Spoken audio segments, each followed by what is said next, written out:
Bold, brave, and beautiful.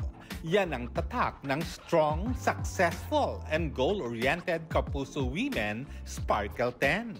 Busy man sa kani-kanilang work sched, tuloy pa rin ang girls sa pag-achieve ng kanilang 2024 body goals. Gaya na lang ng Running Man mainstays Angel Guardian and Lexi Gonzalez. Sabay kasi sa kanilang pagiging active runner ay ang pag-slay sa summer-ready body. And the key for this body yaddy is healthy eating. Hilig ako sa gulay. Siguro yun din, kaya fiber. So, siguro napapabilis din yung metabolism.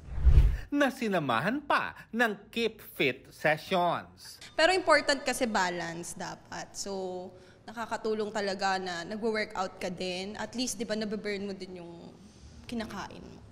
Face card never declined naman sa fresh aura ni Lexi na giving simplicity is beauty energy sa kanyang IG snaps. Just in time distaginit ang kanyang beauty tip.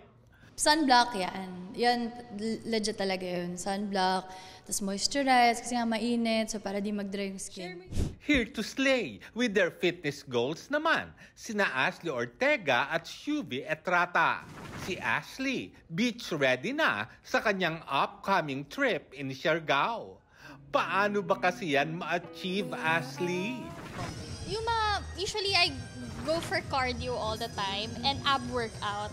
Siyempre, since summer, lagi naka-bikini, mga beach, para, di ba, mas confident tayo. Proud morena ala dalagang Filipina naman si Shuvi na ang tip, discipline. Mahilig ako mag-core workout. Kung hindi mo ini-envision na you will feel good about yourself, kailangan nasa mindset mo na sexy ka. So it's a discipline, it's a process. Hindi siya yung one time, big time.